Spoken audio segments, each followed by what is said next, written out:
के कर्नाटक बुलेटिन में आपका स्वागत है। मैं हूं अश्विनी आपके साथ। चलिए शुरू करते हैं आज के खबरों का सिलसिला। उससे पहले एक नजर आज के मुख्य समाचारों पर। बीदर में कारंजा पीड़ित किसानों में से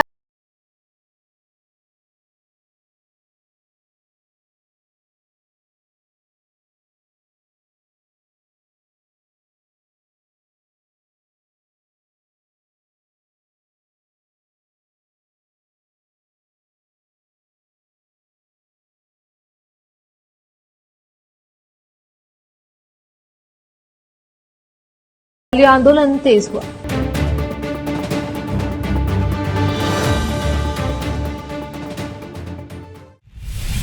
समाचारों का सिलसिला शुरू करते हुए देखते हैं समाचार विस्तार से। बीदर शहर में जिला प्रभारी मंत्री के कार्यालय के समीप पिछले कई महीनों से कारंजा पीड़ित किसान अपनी मांगों को लेकर धरने पर बैठे हैं। किसान अपनी मांगों को लेकर स्थानीय एवं राज्य के नेताओं से लगातार गुहार लगाते आए हैं। मंगलवार को किसानों ने अपना सब्र तोड़ते हुए घोषणा की कि वह 11 दिसंबर को आत्महत्या कर लेंगे। कल जब वह यह प्रयास करना चाह रहे थे तब पुलिस ने उन्हें रोक दिया, लेकिन आज दोपहर में अचानक धरने पर बैठे, जिनमें 3 लोग, 2 पुरुष और 1 महिला बताई जा रही हैं, जिन्होंने कीटनाशक दवा पीकर आत्महत्या करने का प्रयास किया, लेकिन उन्हें तुरंत जिला सरकारी अस्पताल ले जाया गया, जहां उनका उपचार किया जा रहा है और बताया जा रहा है कि वह अब खतरे से बाहर है। अस्पताल में किसान के परिवार आदि ने दुख जताया है। इस घटना को देखते हुए प्रशासन ने सतर्कता बढ़ा दी है। कैमरामैन पपुराज का कवरेज।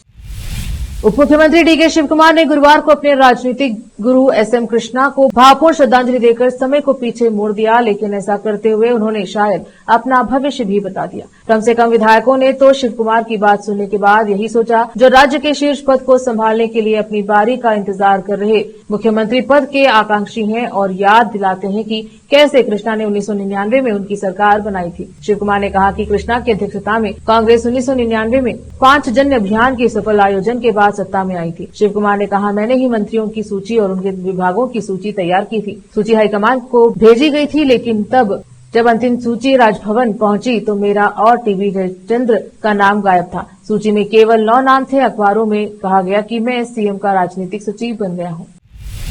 रोकते हैं समाचारों का सिलसिला, लेते हैं छोटा सा ब्रेक। हिंदुस्तान के हर कोने में हम हैं मौजूद। 24 घंटे हालात पर गहरी नजर, खबरों से जुड़े चुपते सवालात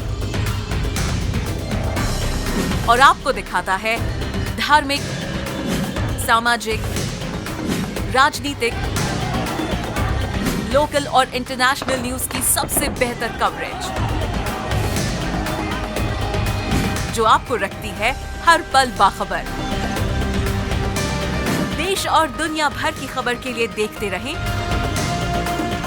केपी न्यूज 24/7।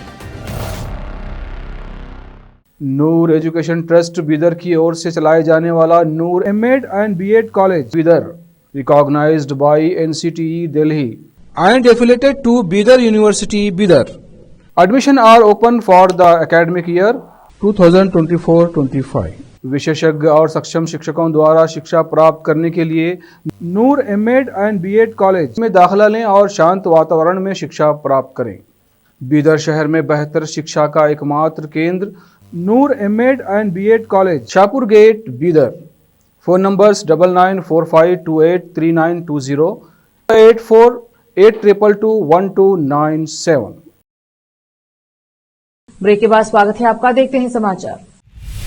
सामाजिक कार्यकर्ता स्नेहमयी कृष्णा ने मैसूर में लोकायुक्त पुलिस से अपील की है कि वे कथित मैसूर शहरी विकास प्राधिकरण मूड़ा घोटाले में प्रवर्तन निदेशालय ईडी द्वारा लोकायुक्त को लिखे गए पत्र के आधार पर मुख्यमंत्री सिद्धरामैया और उनके खिलाफ एक और मामला दर्ज करें। कृष्णा ने गुरुवार को मैसूर स्थित लोकायुक्त कार्यालय का दौरा किया और एक अन्य याचिका प्रस्तुत की, जिसमें ईडी के पत्र के आधार पर धनशोधन अधिनियम के तहत एक नई शिकायत दर्ज करने का आग्रह किया गया। कृष्णा ने मदनलाल चौधरी और अन्य बनाम भारत संघ मामले में सुप्रीम कोर्ट के फैसले का हवाला दिया, जिसमें कहा गया कि एक नया मामला दायर किया जा सकता है, भले ही एक और मामला लंबित हो, क्योंकि ईडी ने विस्तृत विवरण दिया है। उन्होंने इस संबंध में सुप्रीम कोर्ट के आदेश की एक प्रति भी संलग्न की। पंचमसाली लिंगायत समुदाय के आरक्षण के मुद्दे पर सत्तारूढ़ कांग्रेस को भगवा पार्टी पर पलटवार करने की अनुमति दिए जाने के बाद नाराज भाजपा विधायकों ने सुवर्ण विधानसौधा स्थित विधानसभा अध्यक्ष यूटी खादर के कक्ष में घुसकर उनसे नोकझोंक की। भाजपा और खादर ने बीच टकराव तब शुरू हुआ जब पंचमसाली कांग्रेस विधायक विजयानंद कश्यपनावर को बसवराज बोम्मई के नेतृत्व वाली सरकार के 4% मुस्लिम कोटा को खत्म करने और इसे लिंगायत और वोकलिंगा के बीच समान रूप से विभाजित करने के फैसले की आलोचना करने की अनुमति दी गई। भाजपा सदस्यों ने तर्क दिया कि चर्चा पंचमसाली लिंगायत आरक्षण में वृद्धि की मांग को लेकर प्रदर्शन कर रहे लोगों पर 10 दिसंबर को हुए लाठीचार्ज तक ही सीमित रहनी चाहिए। अन्य पिछड़ी जातियां ओबीसी की सेकेंड श्रेणी में शामिल किए जाने की मांग को लेकर पंचमसाली लिंगायत समुदाय का विरोध प्रदर्शन गुरुवार को तेज हो गया, क्योंकि भाजपा ने उन्हें समर्थन दे दिया। कुडल संगम पंचमसाली मठ के प्रमुख बसवर जय मृत्युंजय स्वामी के नेतृत्व में पंचमसाली लिंगायत समुदाय सेकेंड श्रेणी में शामिल किए जाने की मांग कर रहा है। समुदाय को वर्तमान में 3rd बी श्रेणी में रखा गया है, जिसमें सरकारी नौकरियों और शिक्षा संस्थानों में 5% आरक्षण मिलता है, जबकि सेकेंड श्रेणी जिसमें स्थानांतरित होना चाहते हैं जो 15% आरक्षण मिलता है। मंगलवार को पुलिस ने आंदोलनकारियों पर लाठीचार्ज किया, जिसकी भाजपा सहित विभिन्न वर्गों ने तीखी आलोचना की। फिर से रोकते हैं समाचारों का सिलसिला, लेते हैं छोटा सा ब्रेक। हिंदुस्तान के हर कोने में हम हैं मौजूद। 24 घंटे हालात पर गहरी नजर, खबरों से जुड़े चुपते सवालात और आपको दिखाता है धार्मिक, सामाजिक, राजनीतिक, लोकल और इंटरनेशनल न्यूज की सबसे बेहतर कवरेज, जो आपको रखती है हर पल बाखबर। देश और दुनिया भर की खबर के लिए देखते रहें KP news 24/7। Noor education trust Bidar की ओर से चलाए जाने वाला Noor MEd and BEd college Bidar, recognised by NCTE Delhi and affiliated to Bidar University, Bidar. Admission are open for the academic year 2024-25. विशेषज्ञ और सक्षम शिक्षकों द्वारा शिक्षा प्राप्त करने के लिए नूर एमएड एंड बीएड कॉलेज में दाखिला लें और शांत वातावरण में शिक्षा प्राप्त करें। बीदर शहर में बेहतर शिक्षा का एकमात्र केंद्र Noor MEd and BEd college, Shahpur gate, Bidar. Phone numbers 9945283920, 8482221297। Break के बाद स्वागत है आपका, देते हैं समाचार।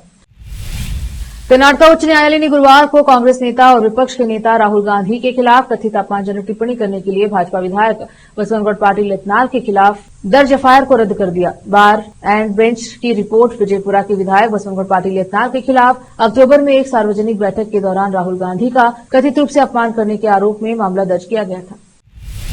पंचमसाली समुदाय के सदस्यों द्वारा किए गए बड़े पैमाने पर विरोध प्रदर्शन के हिंसक हो जाने के एक दिन बाद, जिसमें पुलिस को प्रदर्शनकारियों पर लाठीचार्ज करना पड़ा, पंचमसाली पीठ कुडल संगम के बसवर जय मृत्युंजय स्वामी के आरोप लगाया कि सरकार ने बदला लेने के लिए उसके आंदोलन के दौरान उसकी उक्त कार्यवाही की। संत ने कहा, अगर लाठीचार्ज के लिए मुख्यमंत्री की ओर से कोई आदेश नहीं था तो उन्हें कार्यवाही का आदेश देने वाले पुलिस अधिकारियों से इस्तीफे की मांग करनी चाहिए। बुधवार को एक प्रेस कॉन्फ्रेंस में बोलते हुए संत ने कहा, हम पिछले 4 सालों से सेकेंड कोटा के लिए शांतिपूर्ण तरीके से संघर्ष कर रहे हैं और हमने कभी भी हिंसा का सहारा नहीं लिया। 12 जिलों में आयोजित हमारे विरोध प्रदर्शन में किसी तरह का दबाव या उत्पीड़न नहीं हुआ, लेकिन मुख्यमंत्री सिद्धरामैया की ओर से कोई प्रतिक्रिया नहीं आई। इसलिए हमने बेलगावी में शीतकालीन सत्र के दौरान ट्रैक्टर रैली निकालकर सरकार पर दबाव बनाने की कोशिश की थी, लेकिन कोर्ट की शर्तों के मुताबिक हमने तय जगह पर शांतिपूर्ण प्रदर्शन किया और सीएम से मिलना चाहते थे, लेकिन सरकार ने हमारी मांगों को सुनने के लिए 3 मंत्रियों को भेजा। एक विशेष अदालत ने कहा है कि काफी संख्या में लोग अभी भी योग्य कानून की डिग्री प्राप्त किए बिना भी अधिवक्ता के रूप में प्रैक्टिस कर रहे हैं और यह आज एक खुला रहस्य बन गया है। ऐसे में फर्जी अधिवक्ता न केवल व्यवस्था को दूषित कर रहे हैं बल्कि सच्चे अधिवक्ताओं के लिए भी चुनौती बन गए हैं। अदालत ने कहा, दूसरे शब्दों में वकालत का पवित्र पेशा फर्जी वकीलों के हाथों गंभीर खतरे में है। इस संबंध में प्रत्येक संबंधित व्यक्ति को आत्मनिरीक्षण करने की आवश्यकता है, क्योंकि वे मूक दर्शक बने रहे और फर्जी वकालत के खतरे को रोकने के लिए कोई कदम नहीं उठाए। न्यायाधीश के एम राधाकृष्णन ने यह टिप्पणी मंगलवार को आपराधिक जांच विभाग सीआईडी की पुलिस उपाधीक्षक कनक लक्ष्मी बीएम द्वारा दायर अग्रिम जमानत याचिका को खारिज करते हुए कहा। एयर इंडिया एक्सप्रेस 21 जनवरी से मंगलुरु और सिंगापुर के बीच सप्ताह में 2 बार उड़ानें संचालित करेगी। मंगलुरु के साथ हवाई संपर्क पाने वाला सिंगापुर पहला दक्षिण पूर्व एशियाई अंतर्राष्ट्रीय गंतव्य होगा। अब तक मंगलुरु में सभी अंतर्राष्ट्रीय उड़ानें केवल मध्य पूर्व के लिए संचालित की जाती थी। एयर इंडिया एक्सप्रेस की ओर से जारी बयान में कहा गया है कि दोनों गंतव्यों के बीच उड़ानें मंगलवार और शुक्रवार से संचालित होंगी। फिर से एक नजर आज के मुख्य समाचारों पर। बीदर में कारंजा पीड़ित किसानों में से आज 3 लोगों ने आत्महत्या करने का किया प्रयास। सत्ता छीनी होगी, डीके शिव कुमार की एसएम कृष्णा को दी गई श्रद्धांजलि ने चर्चा पैदा कर दी। कार्यकर्ता ने लोकायुक्त से कथित मूड़ा घोटाला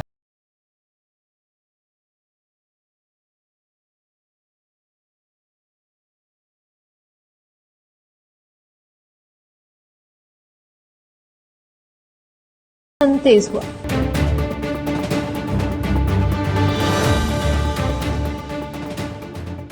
केपी न्यूज के कर्नाटका बुलेटिन में अब तक के लिए इतना ही। देखते रहें केपी न्यूज 24/7। धन्यवाद।